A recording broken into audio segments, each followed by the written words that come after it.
Hello guys, welcome back to NFTins, but for today's video, here I'm going to show you or discuss with you how to reset tire pressure sensor on Lexus LS460. So if you're interested, let's get started. So the first thing and the most important thing that you need to do here is you want to park in a safe location. Now make sure your car is on a level surface and park safely. And also ensure you have enough space to move around and check all 4 tires here.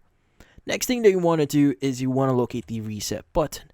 Now, in most Lexus LS460 models, the tire pressure reset button is inside the glove compartment. Now, you want to open the glove box and look for a small button labeled as tire pressure reset or something similar. Next is you want to reset or you want to go and insert the key and turn it to the on position. So in this case, you want to turn on your ignition, but do not start the engine here. Now, in this case, this powers up the vehicle's electronics so you can access the reset function. Now, next is you want to press and hold the reset button for about 5 seconds. Now, look at the tire pressure warning light or your dashboard here and keep holding the button until the light starts flashing. And from then on, just release the button. Now, once the tire pressure warning light starts blinking, let go of the reset button. Now, this signals that the system has recognized the reset command.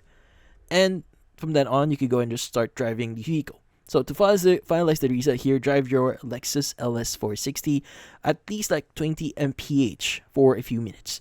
Now this allows the system to recalibrate and update the tire pressure readings.